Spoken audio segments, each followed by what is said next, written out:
बिस्मिल्लाहिर्रहमानिर्रहीम। हमारा आज का जो टॉपिक है वो सेकंड ईयर फिज़िक्स चैप्टर 11 का थर्मल एक्सपेंशन डिस्कस करेंगे हम। ठीक है जी, हमने पहला लेक्चर जो दिया था वो लेक्चर हमारा इंट्रोडक्शन था। ये हमारा लेक्चर नंबर 2 होगा। ये हमारा लेक्चर नंबर 2 है हीट से रिलेटेड, जिसमें टॉपिक हम कवर करेंगे thermal expansion with the numericals and past year numericals. ठीक है जी, हमारे पास्ट ईयर न्यूमेरिकल भी हम साथ साथ डिस्कस कर लेंगे और उसके अलावा हम लोग बुक के न्यूमेरिकल भी डिस्कस करेंगे। ठीक है, अब हमारे पास थर्मल एक्सपेंशन क्या होता है। थर्मल एक्सपेंशन हमारे पास, इसको अगर हम डेफिनेशन देखें, when materials are heated their size increase. जब हम किसी भी मटेरियल को हीट देते हैं तो उसका साइज़ इंक्रीज़ करता है। इस फिनोमिना को हम थर्मल एक्सपेंशन कहते हैं। This phenomena is known as thermal expansion. इसका रीज़न क्या होता है? When a body is heated the energy gained by the molecules increases their kinetic energy. हमारे पास जब किसी बॉडी को हीट दी जाती है तो उसके मॉलिक्यूल्स की काइनेटिक एनर्जी बढ़ जाती है। जैसे कि लास्ट लेक्चर में हमने कहा था कि काइनेटिक एनर्जी हमारी हीट से रिलेटेड होती है, डायरेक्टली प्रोपोर्शनल होती है टेम्परेचर के, due to which they vibrate more vigorously and with increased amplitude, जिसकी वजह से मॉलिक्यूल्स बहुत तेज़ी के साथ वाइब्रेट करने लगते हैं। पहले अगर वाइब्रेट कर रहे थे इस तरह से, तो अब उनकी वाइब्रेशन इस तरह से हो जाती है, जिसकी वजह से उसका एम्पलीट्यूड ऑफ वाइब्रेशन बढ़ता है और उनके साइज़ में इंक्रीज आता है। अपने साइज़ से थोड़ा सा, बहुत माइनर सा चेंज आता है। As a result of which their overall size increase, और in other words thermal expansion takes place. तो हम कह सकते हैं कि थर्मल एक्सपेंशन का प्रोसेस अमल में आता है, इनका साइज़ बढ़ता है। ठीक है जी, इनका साइज़ बढ़ता है। There are 3 types of thermal expansion. सबसे पहले हमारे पास लीनियर एक्सपेंशन है। अगर हम इंक्रीज लेंथ में बात कर रहे हैं, लेंथ होती है 1 डायमेंशन में।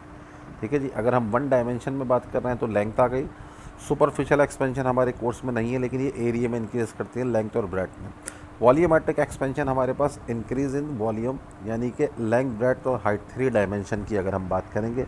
सिंगल डायमेंशन में हमारे पास लीनियर एक्सपेंशन हो गया, 2 डायमेंशन में सुपरफिशियल एक्सपेंशन हो गया, और 3 डायमेंशन में हमारे पास वॉल्यूमेट्रिक एक्सपेंशन आ जाता है। ठीक है, अब हम बात करते हैं लीनियर एक्सपेंशन की। इसकी डेफिनेशन क्या है? Expansion in length of solid bodies on heating is called linear expansion. अगर आप लेंथ में इंक्रीज को सिर्फ और सिर्फ देख रहे हैं तो हमारे पास क्या कहलाता है? लीनियर एक्सपेंशन कहलाता है। Expansion in length of solid bodies on heating is called linear expansion. Factors on which linear expansion depends. अच्छा जी, कंसीडर अ मेटालिक बार। हमने एक मेटालिक बार को कंसीडर किया।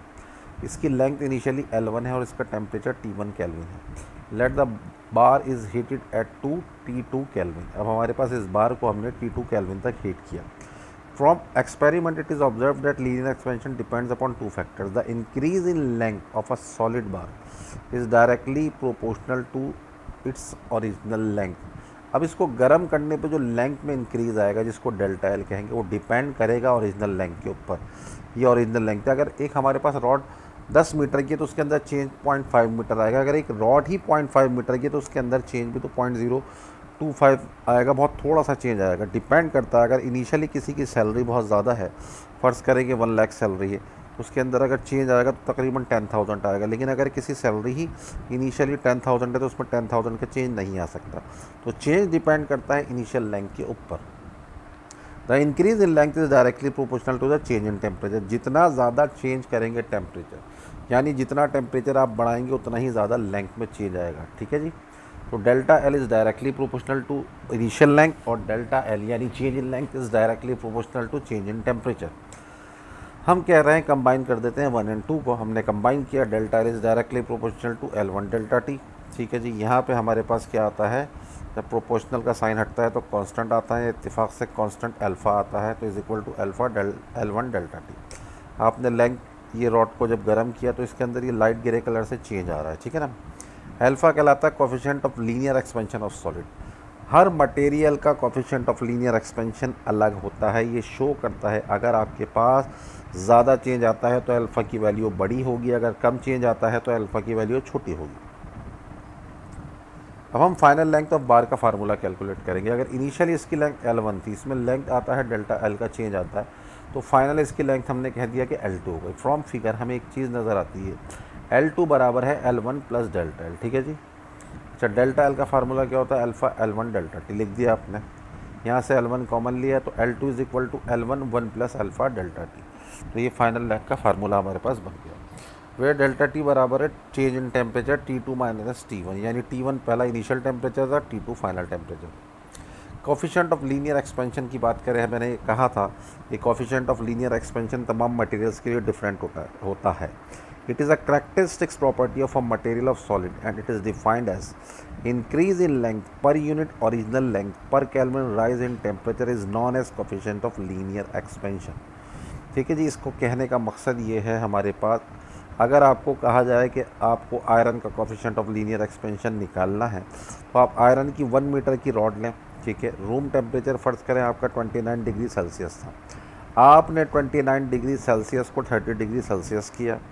अब 1 डिग्री सेल्सियस और 1 मीटर की रॉड में जब आपने 1 डिग्री सेल्सियस इंक्रीज़ किया तो जो उसकी लेंथ में इंक्रीज़ आता है, this is called coefficient of linear expansion. ये हमारे पास बहुत माइनर वैल्यू होती है, एक्सपोनेंट -5 और एक्सपोनेंट -6 तक होती है।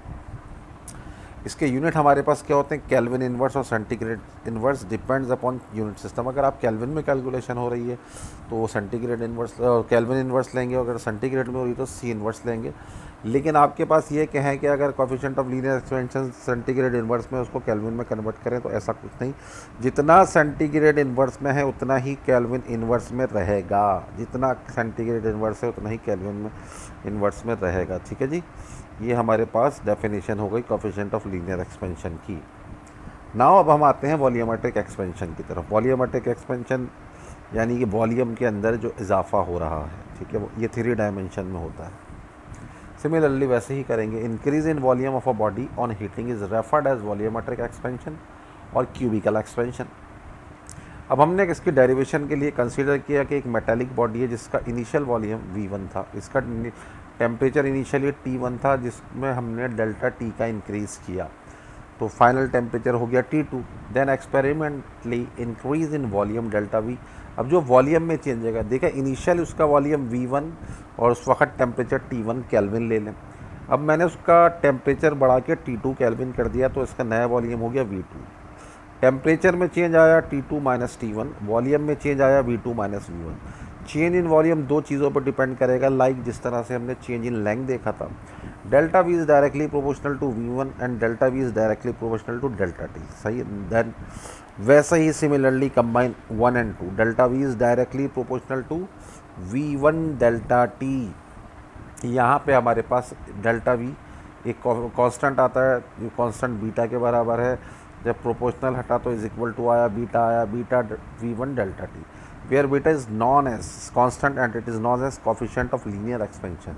ये बीटा जो होता है कोफिशिएंट ऑफ वॉल्यूमेट्रिक एक्सपेंशन कहलाता है और ये बीटा बराबर होता है 3 अल्फ़ा के, इसको हम प्रूफ भी देखेंगे। ठीक है, अब हम ये कहते हैं कि एक्सप्रेशन फॉर फाइनल वॉल्यूम के लिए हमने कहा फाइनल वॉल्यूम बराबर initial volume plus increase in volume, V2 रखा, V1 प्लस डेल्टा V की वैल्यू आपने पुट कर दी, V1 कॉमन ले लिया, V2 बराबर आ गया V1 1 plus beta delta T, ये वही निकल आया। अच्छा, कोफिशिएंट ऑफ वॉल्यूमेट्रिक एक्सपेंशन की डेफिनेशन वही उसी तरह से जिस तरह कोफिशिएंट ऑफ लीनियर एक्सपेंशन की थी, increase in volume per unit volume पर kelvin rise in temperature is called coefficient of volumetric expansion. अगर किसी मटेरियल का 1 मीटर क्यूब वॉल्यूम लें और उसमें 1 डिग्री सेल्सियस या 1 केल्विन का इंक्रीज़ लाएं तो इस चेंज इन टेम्परेचर की वजह से जो वॉल्यूम में इंक्रीज़ आ रहा है, दिस इज़ कॉल्ड बीटा, यानी कि कोफिशिएंट ऑफ वॉल्यूमेट्रिक एक्सपेंशन। कि अगर आपको अल्फ़ा पता हो तो beta is equal to 3 alpha करके निकाल लेंगे।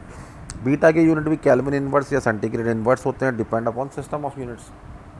ठीक है जी, अब हमारी जो बात हो रही थी कि कोफिशिएंट ऑफ लीनियर एक्सपेंशन और उसमें रिलेशन क्या है, वॉल्यूमेट्रिक एक्सपेंशन में relation between alpha and beta. ठीक है जी, relation between alpha and beta में हमें रिलेशन निकालना है अल्फ़ा और बीटा के दरमियान, यानी coefficient of linear expansion and coefficient of volumetric expansion का क्या रिलेशन है, coefficient of alpha and beta, alpha और बीटा में क्या रिलेशन है, हमने ये देखना है। ठीक है जी, अच्छा जी, अब हमने ये कहा कि हमारे पास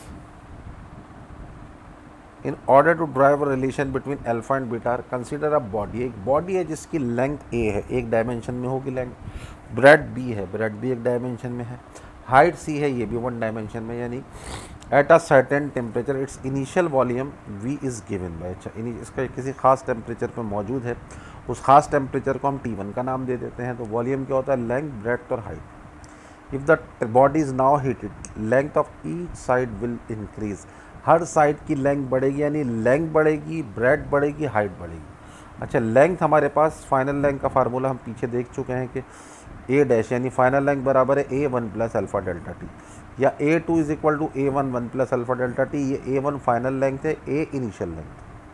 ब्रेड भी हमारे पास लीनियरली बढ़ती है तो लीनियर एक्सपेंशन का ही फार्मूला लगेगा, B dash is equal to B1 plus alpha delta T, और हाइट भी हमारे पास लीनियरली भी बढ़ेगी तो हमने इस पर C dash is equal to C1 plus alpha delta T ले लिया।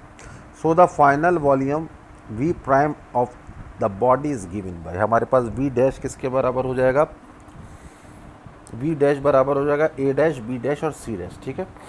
अच्छा, A डैश की वैल्यू जब हम रखेंगे तो V डैश हमारे पास देखें, सबसे पहले V डैश क्या होगा, फाइनल वॉल्यूम हमारे पास जो बनेगा वो बनेगा V dash is equal to, final volume का फार्मूला होगा V dash is equal to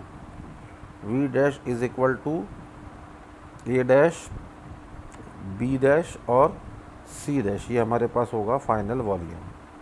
A dash, B dash और C डैश, ये हमारे पास हो गया फाइनल वॉल्यूम, ठीक है। A डैश, B डैश और C डैश। अब हमने A डैश, B डैश और C डैश की जब वैल्यू पुट करना शुरू की तो हमारे पास A डैश किसके बराबर आ गया, A डैश की value A1 plus alpha delta T, B dash की जगह B1 plus alpha delta T, C dash की जगह C1 plus alpha delta T. अच्छा, A, B और C को आपने ऐसे ही लिख दिया और 1 प्लस अल्फ़ा डेल्टा टी, तीनों एक जैसे हैं, इनके ऊपर क्यूब आ गया। अब आप यहाँ देखें, यहाँ आपने V को किसके बराबर लिया था, आपने कहा था V बराबर था ABC, तो यहाँ आपने बट ABC बराबर है V लिख दिया, V dash is equal to V1 plus alpha delta T, ठीक है, हो गया, ठीक है जी। अब हमारे पास V डैश बराबर किसके आ रहा है, अभी आपने फाइनल वॉल्यूम का एक फार्मूला देखा, V डैश किसके बराबर था, V डैश बराबर था फाइनल वॉल्यूम है V डैश, इनिशियल वॉल्यूम है V, final volume is equal to initial volume 1 plus beta delta T लिख दिया। ये आपको फार्मूला पता था, आपने पहले देखा यह फार्मूला, आप ड्राइव कर चुके हैं, यहाँ पे अगर आप देखना चाहें तो देख लें। फाइनल वॉल्यूम V2 लिया हुआ था, इनिशियल वॉल्यूम V1 लिया हुआ था, लेकिन यहाँ पे आपने फाइनल वॉल्यूम क्या लिया हुआ, V डैश और initial volume V1 plus beta delta T. इन दोनों को मैं कंपेयर कर देता हूँ, कंपेयर किया तो ये आ गया V1 plus beta delta T, ये आ गया V1 plus alpha delta T का क्यूब, ठीक है जी, 1 प्लस अल्फ़ा डेल्टा टी का क्यूब आ गया आपके पास। अच्छा जी, ये हमारे पास आ गया 1 प्लस अल्फ़ा डेल्टा टी का क्यूब। अब हमारे पास ये सिर्फ और सिर्फ ब्रैकेट में क्लोज हुआ, ठीक है जी, यहाँ तक क्लियर हुआ। अच्छा, अब हम ये आते हैं, एक फार्मूला हमें पता था, मैट्रिक में पढ़ते थे, 1 प्लस अल्फ़ा डेल्टा टी का क्यूब, A प्लस बी का क्यूब, ये फार्मूला, ठीक है, बेसिकली ये फार्मूला है A प्लस बी का क्यूब। अब आपने क्या फार्मूला अगर हम ओपन करते हैं ना तो होता है A cube plus 3AB square, ठीक है, 3AB square, A cube plus 3A square B square. देखें, इसको फार्मूले को मैं पहले वो वाला फार्मूला लिख दूँ जो फार्मूला है, बेसिक फार्मूला क्या है, हम उस फार्मूले को लिख लेते हैं, उसके बाद हम डिस्कस करेंगे कि क्या होता है। फार्मूला हमारे पास क्या है, मैं नीचे लिख देता हूँ, हमारे पास फार्मूला है A प्लस बी का क्यूब, ये हो गया A प्लस बी का क्यूब, ठीक है, ये फार्मूला हो गया, right, this is the formula A plus B का क्यूब। इसको हम ओपन करेंगे, मैट्रिक का फार्मूला है, इसका जो फार्मूला होता है वो होता है A का क्यूब, ओपन होगा फार्मूला, ये होगा A का क्यूब, ठीक है जी, plus 3A square B, 3A square B, ये हो गया 3A स्क्वायर बी, ये आ गया 3A स्क्वायर बी, ठीक है, फिर क्या आ गया 3AB स्क्वायर, 3AB स्क्वायर, यह आया 3AB square plus B cube, formula ये है, ठीक है जी, प्लस बी क्यूब, ये हो गया हमारे पास फार्मूला। ठीक है बेटा, ये फार्मूला है हमारे पास। अब हमने क्या किया, इस फार्मूले को देखते हुए हमने ओपन करा इसको। ठीक है, ए क्यूब यानी 1 का क्यूब 1 हो गया। ठीक है, 3a² यानी ए की जगह आपने रखा 1, 3 1 का स्क्वायर तो लिखने की ज़रूरत नहीं है। बी की जगह अल्फ़ा डेल्टा टी रख दिया। ठीक है, फिर आते हैं 3ab², 3 के बाद लिखा 1 1, 3 1 1 हो गया। फिर b² alpha square delta T square, फिर लिखा b का क्यूब यानी alpha cube delta T cube. ठीक है, ये ओपन हो गया। अब हम ये कहते हैं कि अल्फ़ा हमने कहा था कि इसकी वैल्यू होगी -5 -6 तकरीबन। तो जब इतनी हमारे पास माइनर वैल्यू है तो इसको जब स्क्वायर करेंगे, -6 का स्क्वायर करेंगे -12, -6 का क्यूब करेंगे -18 हो जाएगा। ये बहुत छोटी वैल्यू है ना। Therefore terms with higher powers of alpha, तो अल्फ़ा का स्क्वायर और क्यूब हटा दें तो हमारे पास 1 प्लस अल्फ़ा डेल्टा टी की जगह क्या आ जाएगा, 1 प्लस 3 अल्फ़ा डेल्टा टी। सिर्फ हम यहाँ तक इसको कंसीडर करेंगे। तो हम अपनी पिछली इक्वेशन के अंदर जो आता है, इस पिछली इक्वेशन में 1 plus alpha delta T cube की जगह हमने सिर्फ लिख दिया 1 प्लस 3 अल्फ़ा डेल्टा टी। 1 से 1 को कैंसिल करा देंगे, हमारे पास 1 से 1 कैंसिल हो गया। ठीक है, 1 से जब 1 कैंसिल होगा तो क्या बचेगा, जब 1 से 1 कैंसिल होगा तो हमारे पास क्या बच गया बेटा, जब 1 से 1 कैंसिल हो गया इसके अगले स्टेप में आप देखें कि जब 1 से 1 कैंसिल हुआ तो क्या रह गया, beta delta T is equal to 3 alpha delta T. Beta delta T is equal to 3 alpha delta T is equal to 3 alpha delta T. सही है, ये बच गया। अब क्या रह गया हमारे पास, अब कुछ और कैंसिल हो रहा है, डेल्टा टी भी कैंसिल हो रहा है, डेल्टा टी और डेल्टा टी भी कैंसिल हो जाएंगे। ठीक है जी, अब डेल्टा टी और डेल्टा टी भी कैंसिल कर दी हमने, तो बीटा किसके बराबर आ गया, बीटा बराबर आ गया 3 अल्फ़ा। बीटा बराबर आ गया हमारे पास 3 अल्फ़ा के। ठीक है जी, ये था hence coefficient of linear expansion of any material 3 times its coefficient of volumetric linear expansion, यानी coefficient of volumetric expansion 3 times होता है कोफिशिएंट ऑफ लीनियर एक्सपेंशन के। ठीक है जी, ये छोटी सी बात हमने प्रूफ कर ली। इसको आप देखना चाहें तो बैकवर्ड करके देख सकते हैं, और ये नोट्स भी हैं, अगर आप बिल्कुल ऐसे ही लिखते हैं तो पूरे नंबर मिलेंगे। अच्छा जी, ये हमारा 2021 के पेपर में भी आया था। ठीक है, 4 नंबर के लिए 5 नंबर का सवाल था शॉर्ट, 2021 के पैटर्न। अच्छा, बुक का दूसरा सवाल, a steel rod has a length of exactly 0.2 centimetre at 30 degree Celsius. What will be its length at 60 degree Celsius? What will be its length at 60 degree Celsius? Final length की बात हो रही है। ठीक है, L1 इनिशियल लेंथ कितनी थी, 0.2 centimetre, initial temperature 30 degree Celsius. What will be its length at 60 degree Celsius? T2 किसके बराबर हो गया, 60 डिग्री सेल्सियस के। चेंज इन टेम्परेचर, बड़े में से छोटे को माइनस कर दिया तो हमारे पास 60 - 30 आ गया 30 डिग्री सेल्सियस। अल्फ़ा की वैल्यू हमें गिवन स्टील के लिए कितनी आ रही है, 11 एक्सपोनेंट -6 सेंटीग्रेड इनवर्स। हमें फाइनल लेंथ मालूम करनी है। फाइनल लेंथ का फार्मूला देख चुके हैं लीनियर एक्सपेंशन में, L2 is equal to L1 1 plus alpha delta T. ठीक है जी, तो अब हमारे पास जो L2 निकलेगा, हमारे पास निकलेगा ये L2, तो L2 ही रहेगा। अब हमारे पास ये L2 निकलेगा, तो L2 किस तरह से निकालेंगे आप ज़रा देखें। ये हमारा डेल्टा L नहीं है, L2 ही है। ठीक है जी, इसको L2 लिखा आपने एज इट इज़। अब L2 लिखने के बाद आपने L1 की वैल्यू पुट कर दी 0.2, 1 प्लस अल्फ़ा, अल्फ़ा की जगह 11 एक्सपोनेंट -6 रख दिया, और फिर आपने डेल्टा टी की जगह 30 रख दिया। जब आपने इसको सॉल्व किया तो ये आपका आंसर निकल के आता है, ये आपका कहलाएगा L2। ठीक है, डेल्टा L नहीं कहलाएगा, ये निकल के आया आपका L2। L2 किसके बराबर आ गया, L2 बराबर आ गया 0.006। बुक में दिया हुआ 0.006, जो कि गलत है, 0.006 सेंटीमीटर निकल रहा है कैलकुलेट करने पर। सेंटीमीटर में आपने तमाम वैल्यूज़ ली तो सेंटीमीटर में ही आंसर देंगे। ठीक है जी, ये 11.2 हो गया। अब हम आते हैं 11.3 की तरफ। 11.3 क्या है, find the change in volume. Change in volume का मतलब, change in volume delta V की बात हो रही है। Change in volume of an aluminium sphere of 0.4 metre. 0.4 metre हमारे पास ये बुक में सवाल दिया हुआ है। रेडियस दिया हुआ है 0.4 मीटर। चेंज इन वॉल्यूम मालूम करना है। When it is heated from 0 to 100 degree Celsius, जब इसको T1 is equal to 0 degree Celsius से T2 is equal to 100 degree Celsius तक दिया हुआ है, तो डेल्टा टी किसके बराबर हो गया, T2 माइनस T1, यानी 100 माइनस 0 के 100 डिग्री सेल्सियस आ गया। अल्फ़ा की वैल्यू दी जा रही है 24 एक्सपोनेंट माइनस 6, तो अल्फ़ा से आप बीटा कैलकुलेट कर लेंगे। Beta is equal to 3 alpha, 3 multiply by 24 exponent minus 6, C inverse यानी कि 72 एक्सपोनेंट माइनस 6 आ गया। चेंज इन वॉल्यूम का फार्मूला है beta V delta T. Change in volume बराबर है beta V initial volume delta T change in temperature. Delta V is equal to B, sphere का volume होता है 4/3 पाई आर क्यूब। आपने यहाँ पे वॉल्यूम की जगह लिख दिया डेल्टा टी छोड़ दिया। अब आपने बीटा की वैल्यू लिख दी, 4/3 को ऐसे ही छोड़ा।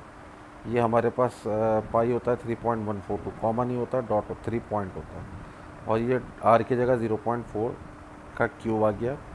डेल्टा वी कितना आ रहा है 0.00192 मीटर क्यूब, क्योंकि हमारे मीटर में दिए हुए थे, तो डेल्टा वी मीटर क्यूब में आएगा। वॉल्यूम 3 डायमेंशंस में होता है। अगर ये सेंटीमीटर में होता तो हमारा डेल्टा वी सेंटीमीटर क्यूब में आता। ठीक है जी, ये हमारे बुक के एक सवाल क्वेश्चन नंबर 1 लेक्चर 1 में हो गया था। यहाँ पे हमारा क्वेश्चन नंबर 2 और क्वेश्चन नंबर 3 कवर हो गया। ठीक है जी, अब कुछ सवाल आते हैं, आपने खुद करने हैं, जो पास्ट ईयर्स में आए 2008 का। अगर नहीं आएंगे तो आप पूछिएगा। A steel bar is 10 metre in length at -2.5 degree Celsius, what will be the change in its length when it is at 25 degree Celsius. एक टेम्परेचर T1 दे दिया कम -2.5, एक ज़्यादा दे दिया 25, यानी 25 माइनस 2.5 होगा डेल्टा टी निकालने के लिए। और what will be the change, delta L मालूम करना है आपने। बीटा दिया हुआ है, बीटा से अल्फ़ा निकालेंगे technically. Beta is equal to 3 alpha है, तो अल्फ़ा होगा 1/3 बीटा। आपको चेंज इन लेंथ मालूम करना है, इसका आंसर आपको गिवन है। अब 2008 में आया था, ये कीजिएगा। अगर नहीं आएगा तो आप पूछ लीजिएगा। ठीक है, 2008 के बाद एक आता है 1995 में। ये कहते हैं कि एक मीटर रॉड है इस स्टील की, वो 0 डिग्री सेल्सियस पे। अब मीटर रॉड का मतलब 1 मीटर की रॉड है, और वो करेक्ट है 0 डिग्री सेल्सियस पे 1 मीटर की। एक और रॉड है, 2 रॉड पे अलग अलग काम करना है, वो -2.5 डिग्री सेल्सियस की, वो भी मीटर रॉड, यानी कि वो -2.5 डिग्री सेल्सियस पे 1 मीटर की है। रॉड 1 के लिए हो गया, रॉड 2 के लिए हो गया। What will be the difference between their lengths. Final lengths निकालनी है दोनों की। आपने दोनों की फाइनल लेंथ निकालेंगे। दोनों की फाइनल लेंथ कैसे निकालेंगे, आपने रॉड 1 लिखा, यहाँ रॉड 1 के लिए डाटा बनेगा। ये रॉड 1 अलग होगी, रॉड 2 अलग होगी। ये रॉड 1 हो जाएगी, ये रॉड 2 हो जाएगी। ये होगी रॉड 1, ये होगी रॉड 2। रॉड 1 के लिए अलग डाटा बना दिया आपने डाटा के अंदर ही। रॉड 2 के लिए आपने अलग डाटा बना दिया।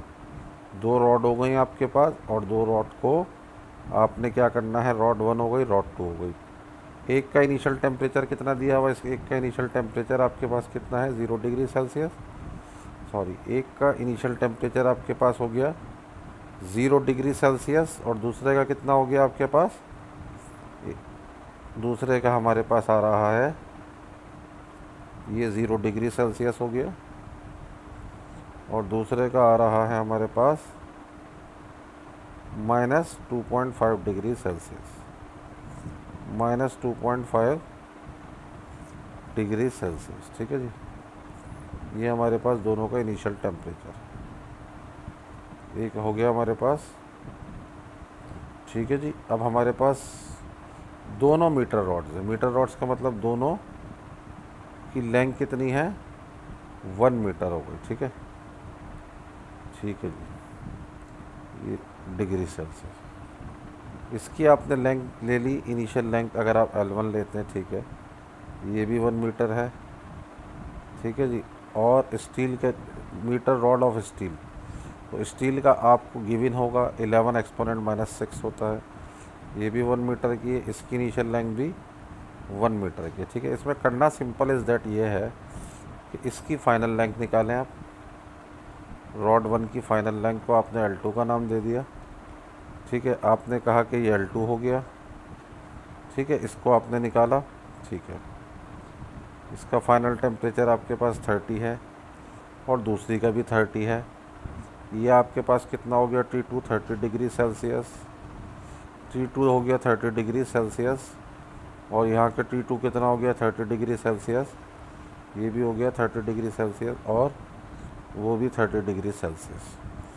अच्छा, अब ये आपके पास ये कितना लिया आपने, इसको L2 नाम तो दिया, लेकिन L2 और L2 एक जैसे लगेंगे, तो मैंने इसको L2 डैश कह दिया।